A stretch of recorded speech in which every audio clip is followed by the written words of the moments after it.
Hi friends, ಎಲ್ರಿಗೂ ನಮಸ್ಕಾರ. ಇವತ್ತು ನಾನು ನಿಮಗೆ ರುಚಿಯಾಗಿ ಕಡಲೆಕಾಳು ಮತ್ತು ಹೆಸರು ಕಾಳನ್ನ ಮೊಳಕೆ ಕಟ್ಟಿ ಸಾಂಬಾರನ್ನ ಹೇಗೆ ಮಾಡೋದು ಅಂತ ಹೇಳ್ಕೊಡ್ತಾ ಇದ್ದೀನಿ. ಮುದ್ದೆಗೆ ಅನ್ನಕ್ಕೆಲ್ಲ ತುಂಬ ಚೆನ್ನಾಗಿರುತ್ತೆ.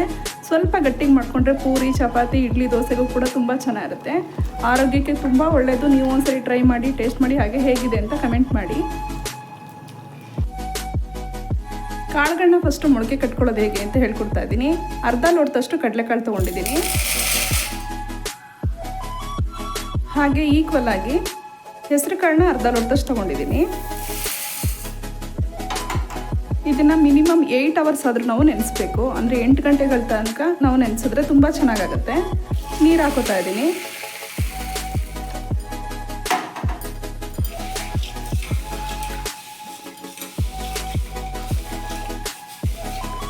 ಕ್ಲೀನಾಗಿರೋಂಥ ಕಾಳುಗಳನ್ನ ನಾನು ತೊಗೊಂಡಿದ್ದೀನಿ. ನೋಡಿ ಎಷ್ಟು ಚೆನ್ನಾಗಿದೆ ಅಂತ.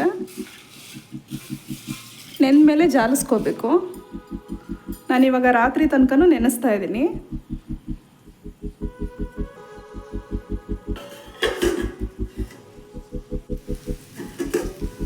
ಬೆಳಗ್ಗೆನೇ ನೆನೆಸಿರೋದು. ನೋಡಿ ಈ ರೀತಿ ಆಗಿದೆ, ನೀಟಾಗಿ ನೆಂದಿದೆ. ಇವಾಗ ಒಂದೆರಡು ಸರಿ ವಾಶ್ ಮಾಡಿ ಇಟ್ಕೋಬೇಕು.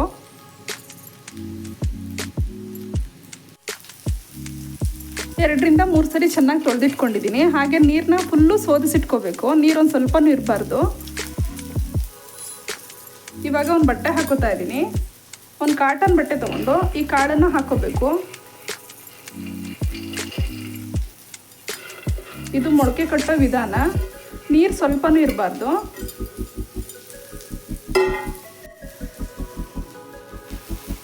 ಈ ರೀತಿ ಮಾಡ್ಕೋಬೇಕು. ತುಂಬ ಜೋರಾಗಿ ಪ್ರೆಸ್ ಮಾಡೋಕ್ಕೆ ಹೋಗಬಾರ್ದು, ಕಾಳು ಒಡೆದಂಗೆ ಆಗುತ್ತೆ. ಹಾಗಾಗಿ ಮೆಲ್ಲಗೆ ಈ ರೀತಿ ಮಾಡ್ಕೋಬೇಕು. ಉಳಿದಿರೋಂಥ ನೀರನ್ನು ಚೆನ್ನಾಗಿ ಹೀರ್ಕೊಳ್ಳುತ್ತೆ.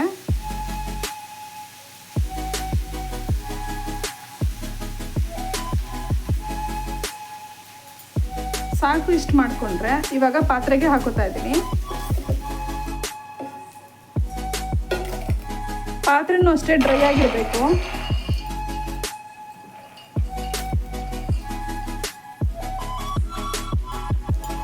ಇವಾಗ ಒಂದು ಪ್ಲೇಟ್ ಮುಚ್ಚಿಡಬೇಕು.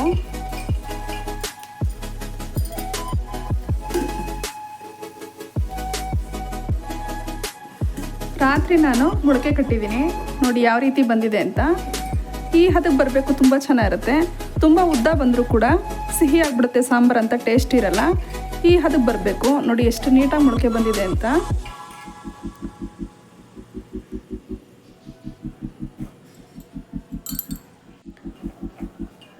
ಇಷ್ಟು ಕಾಳಲ್ಲಿ ನಾವು ಒಂದು 10 ಜನಕ್ಕೆ ಅಡುಗೆ ಮಾಡ್ಬೋದು.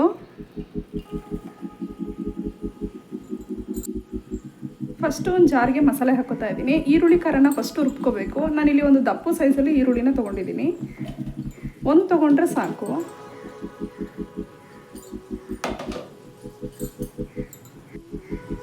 ಹಾಗೆ ಅಚ್ಕಾರದ ಪುಡಿ ಹಾಕೋತಾ ಇದ್ದೀನಿ. ಒಂದು 3 ಸ್ಪೂನಷ್ಟು ಅಚ್ಕಾರದ ಪುಡಿ ಹಾಕೋತಾ ಇದ್ದೀನಿ. ಮನೆಯಲ್ಲೇ ಮಾಡಿರೋಂಥ ಪುಡಿ ಇದು.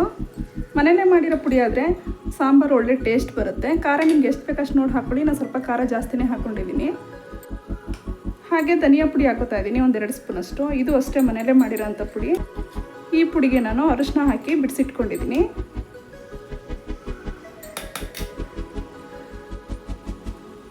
ಸ್ವಲ್ಪ ನೀರು ಹಾಕ್ಕೊಂಡು ಸಣ್ಣಕ್ಕೆ ರುಬ್ಕೋಬೇಕು.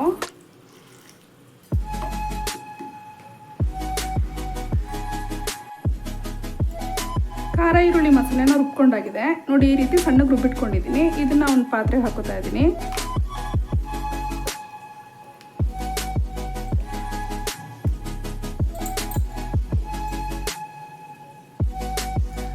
ಒಂದು ಚಿಕ್ಕ ಲೋಟದ ಅರ್ಧಷ್ಟು ನೀರು ಹಾಕ್ಕೊಂಡು ತೊಳೆದು ಹಾಕೋತಾ ಇದ್ದೀನಿ. ಖಾರ ನೀರನ್ನ ವೇಸ್ಟ್ ಮಾಡೋಕ್ಕೆ ಹೋಗಬಾರ್ದು. ಇದೇ ಜಾರಿಗೆ ಮತ್ತೆ ಮಸಾಲೆ ಹಾಕೋತಾ ಇದ್ದೀನಿ. ಕಾಯಿ ಮಸಾಲೆಗೆ ಬೇಕಾಗಿರೋಂಥ ಪದಾರ್ಥಗಳನ್ನ ಇಟ್ಕೊಂಡಿದ್ದೀನಿ. ಒಂದು 4 ಲವಂಗ ತೊಗೊಂಡಿದ್ದೀನಿ, 1 ಇಂಚಷ್ಟು ಚಕ್ಕೆ, 1 ಇಂಚಷ್ಟು ಶುಂಠಿ ತೊಗೊಂಡಿದ್ದೀನಿ, ಬೆಳ್ಳುಳ್ಳಿ, ನಾಟಿ ಬೆಳ್ಳುಳ್ಳಿ ತೊಗೊಂಡಿದ್ದೀನಿ 1 ಗೆಡ್ಡೆಯಷ್ಟು, ಸ್ವಲ್ಪ ಕೊತ್ತಂಬರಿ ಸೊಪ್ಪು, ಹಾಗೆ ಅರ್ಧ ಹೋಳಷ್ಟು ತೆಂಗಿನಕಾಯಿ ತೊಗೊಂಡಿದ್ದೀನಿ. ಇದಿಷ್ಟೂ ಹಾಕೋತಾ ಇದ್ದೀನಿ. ಈಗ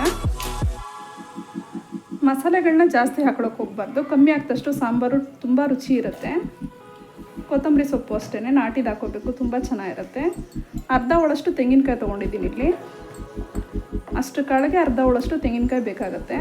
ಸ್ವಲ್ಪ ನೀರು ಹಾಕ್ಕೊಂಡು ಸಣ್ಣಕ್ಕೆ ರುಬ್ಕೋಬೇಕು.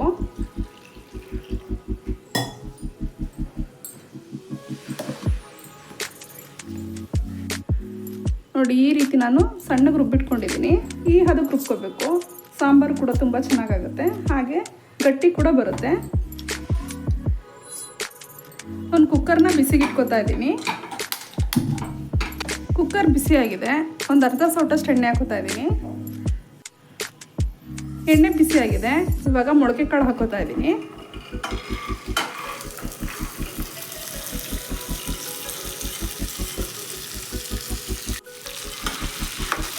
ಮಿಕ್ಸ್ ಮಾಡ್ಕೋಬೇಕು.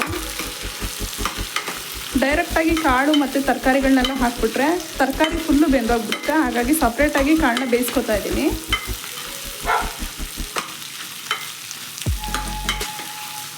ಸ್ವಲ್ಪ ಫ್ರೈ ಮಾಡಿದ್ರೆ ತುಂಬ ಚೆನ್ನಾಗಿರುತ್ತೆ, ಹಾಗಾಗಿ 1-2 ನಿಮಿಷ ಫ್ರೈ ಮಾಡ್ಕೊತಾ ಇದ್ದೀನಿ.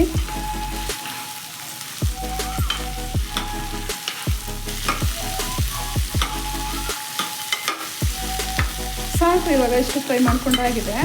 ನೀರು ಹಾಕೋತಾ ಇದ್ದೀನಿ.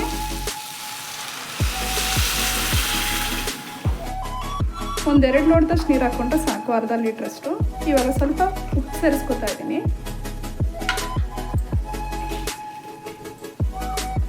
ನಾನಿಲ್ಲಿ ಕಲ್ಲುಪ್ಪು ತೊಗೊಂಡಿದ್ದೀನಿ, ಸ್ವಲ್ಪ ಹಾಕೋಬೇಕು. ಮತ್ತೆ ಮಿಕ್ಸ್ ಮಾಡ್ಕೋಬೇಕು.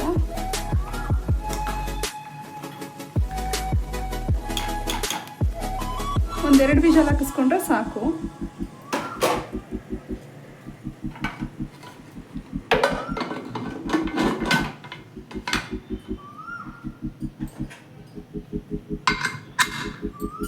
ಎರಡು ವಿಷಲ್ ಆಗಿದೆ. ಈಗ ಸ್ಟವ್ ಆಫ್ ಮಾಡ್ಕೊತಾ ಇದ್ದೀನಿ. ಕುಕ್ಕರು ತಣ್ಣಗಾಗೋದಕ್ಕೆ ಬಿಡಬೇಕು.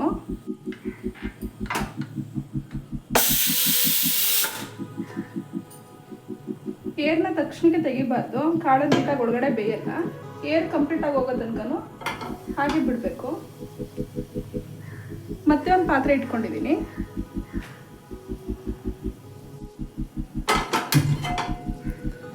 ಪಾತ್ರೆ ಬಿಸಿ ಆಗಬೇಕು.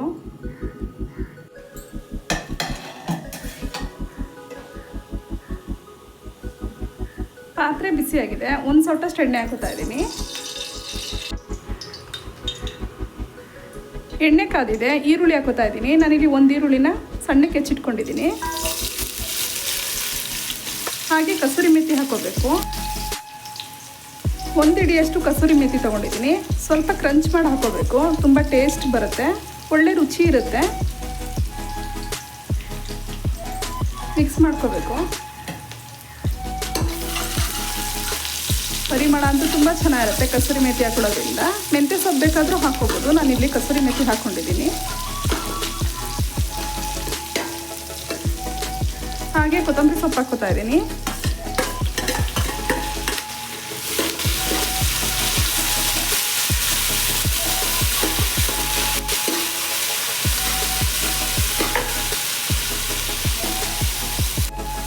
ಒಂದು ಹಿಡಿಯಷ್ಟು ಕೊತ್ತಂಬರಿ ಸೊಪ್ಪು ಹಾಕ್ಕೊಂಡ್ರೆ ಸಾಕು. ನೋಡಿ, ಈ ರೀತಿ ಫ್ರೈ ಮಾಡ್ಕೊಂಡಿದ್ದೀನಿ. ಸಾಕು, ಇಷ್ಟು ಫ್ರೈ ಮಾಡಿಕೊಂಡ್ರೆ.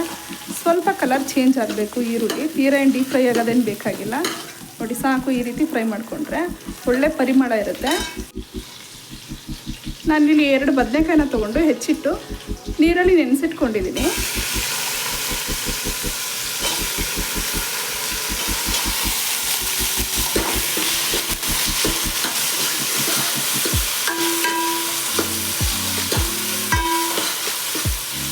ಬದನೆಕಾಯಿನ ನೀರಲ್ಲಿ ನೆನೆಸ್ತಾ ಇದ್ದರೆ ಕಹಿ ಬಂದ್ಬಿಡುತ್ತೆ, ಕಪ್ಪು ಕೂಡ ಆಗುತ್ತೆ. ಇವಾಗ ಆಲೂಗೆಡ್ಡೆ ಹಾಕೋತಾ ಇದ್ದೀನಿ. ನಾನಿಲ್ಲಿ ಒಂದು 3 ಆಲೂಗೆಡ್ಡೆ ತೊಗೊಂಡು ಹೆಚ್ಚಿಟ್ಕೊಂಡಿದ್ದೀನಿ.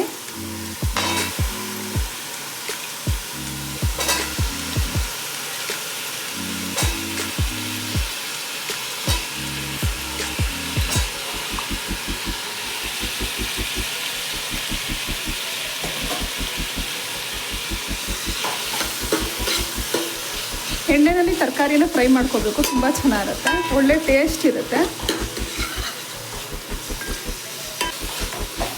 1-2 ನಿಮಿಷ ಫ್ರೈ ಮಾಡಿಕೊಂಡ್ರೆ ಸಾಕು. ಇವಾಗ ಸ್ವಲ್ಪ ಅರಿಶಿನ ಸೇರಿಸ್ಕೋಬೇಕು. ಒಂದು ಅರ್ಧ ಸ್ಪೂನಷ್ಟು, ಚಿಕ್ಕ ಸ್ಪೂನಲ್ಲಿ ಒಂದು ಅರ್ಧ ಸ್ಪೂನಷ್ಟು ಹಾಕ್ಕೊಂಡ್ರೆ ಸಾಕು. ಜಾಸ್ತಿಯನ್ನು ಹಾಕೊಳ್ಳೋದೇನು ಬೇಕಾಗಿಲ್ಲ. ಖಾರದ ಪುಡಿಗೆ ಮತ್ತು ಧನಿಯಾ ಪುಡಿಗೆ ಆಲ್ರೆಡಿ ಅರಿಶಿನ ಪುಡಿ ಹಾಕ್ಕೊಂಡಿದ್ದೀವಿ ನಾವು, ಹಾಗಾಗಿ ಸ್ವಲ್ಪ ಹಾಕ್ಕೊಂಡಿದ್ದೀನಿ.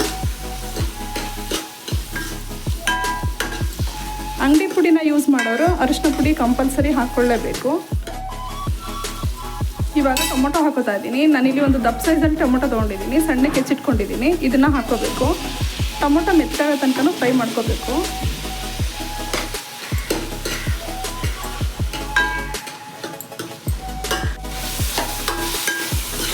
ನೋಡಿ ಸಾಕು, ಇಷ್ಟು ಫ್ರೈ ಮಾಡಿಕೊಂಡ್ರೆ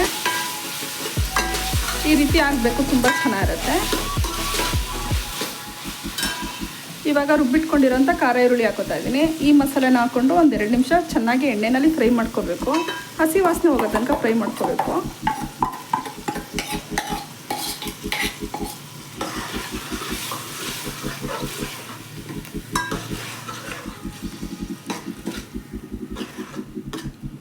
ಎಣ್ಣೆಯಲ್ಲಿ ಮಸಾಲೆಗಳನ್ನ ಎಷ್ಟು ಚೆನ್ನಾಗಿ ಫ್ರೈ ಮಾಡ್ತೀವೋ ಅಷ್ಟು ರುಚಿಯಾಗಿರುತ್ತೆ ಸಾಂಬಾರು.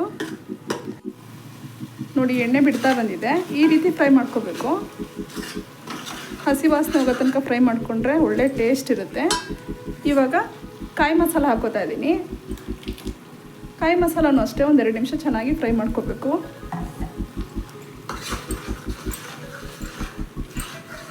ಹಸಿ ವಾಸನೆ ಹೋಗೋ ತನಕ ಫ್ರೈ ಮಾಡ್ಕೋಬೇಕು. ನೋಡಿ ಚೆನ್ನಾಗಿ ಫ್ರೈ ಆಗಿದೆ. ಇವಾಗ ಕಲ್ಲುಪ್ಪು ಹಾಕೋತಾ ಇದ್ದೀನಿ. ರುಚಿಗೆ ಎಷ್ಟು ಬೇಕೋ ಅಷ್ಟು ನೋಡಿ ಉಪ್ಪು ಹಾಕ್ಕೋಬೇಕು. ಕಾಳಿಗೂ ಹಾಕ್ಕೊಂಡಿದ್ದೀನಿ, ನೋಡಿ ಉಪ್ಪು ಹಾಕ್ಕೋಬೇಕು.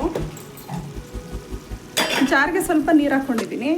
ಈ ನೀರನ್ನ ವೇಸ್ಟ್ ಮಾಡೋಕ್ಕೆ ಹೋಗ್ಬಾರ್ದು, ಮಸಾಲೆ ನೀರನ್ನ.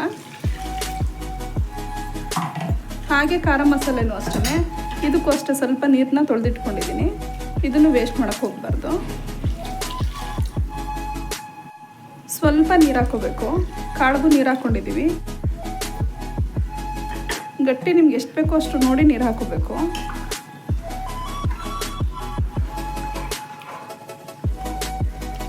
ಒಂದು 10 ನಿಮಿಷ ಬೇಯೋದಕ್ಕೆ ಬಿಡಬೇಕು. ಒಂದು ಪ್ಲೇಟ್ ಮುಚ್ಚಿಡ್ತಾ ಇದ್ದೀನಿ. ನೋಡಿ ಚೆನ್ನಾಗಿ ಕುದೀತಾ ಇದೆ.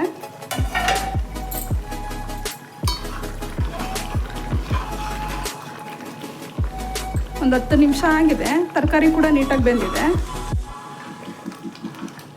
ಸಾಕು, ಇಷ್ಟು ಬೇಯಿಸ್ಕೊಂಡ್ರೆ ಇವಾಗ ಬೇಯಿಸ್ಕೊಂಡಿರೋಂಥ ಕಾಳು ಹಾಕೋತಾ ಇದ್ದೀನಿ. ಕಾಳು ಅಷ್ಟೇ ಏರು ಫುಲ್ಲು ಕಂಪ್ಲೀಟಾಗಿ ಹೋಗಿದೆ. ನೋಡಿ ಈ ರೀತಿ ಬೇಯಿಸಿಟ್ಕೊಂಡಿರೋ ಕಾಳನ್ನ ಹಾಕೋತಾ ಇದ್ದೀನಿ.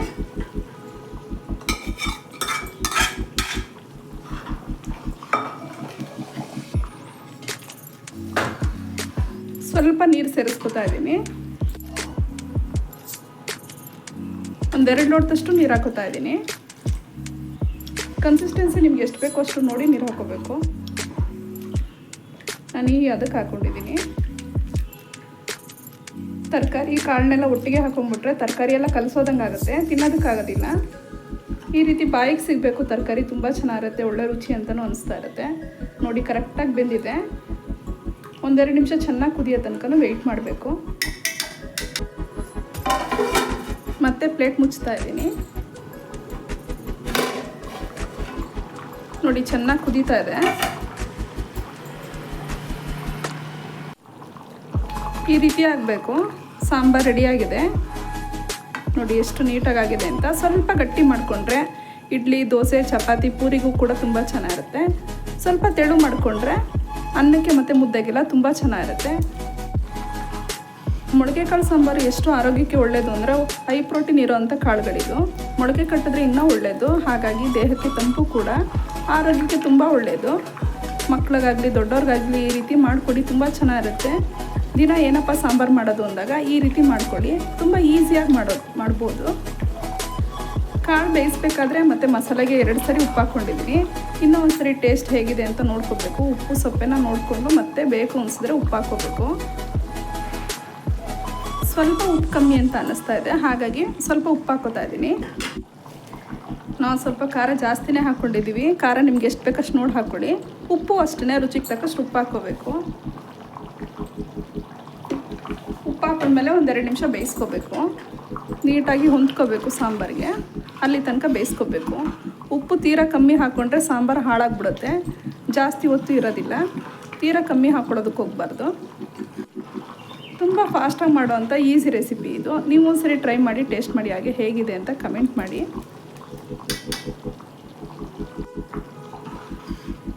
ಇವಾಗ ಕಡಲೆಕಾಳು ಮತ್ತು ಹೆಸರುಕಾಳು ಮೊಳಕೆ ಕಟ್ಟಿ ಸಾಂಬಾರು ರೆಡಿಯಾಗಿದೆ. ನಿಮಗೆ ನಾನು ಮಾಡಿರೋ ಈ ರೆಸಿಪಿ ಇಷ್ಟ ಆಯಿತು ಅಂತ ಹೇಳಿದ್ರೆ ಲೈಕ್ ಮಾಡಿ, ಶೇರ್ ಮಾಡಿ, ಕಮೆಂಟ್ ಮಾಡಿ, ಹಾಗೆ ನನ್ನ ಚಾನಲ್ಗೆ ಸಬ್ಸ್ಕ್ರೈಬ್ ಆಗಿ.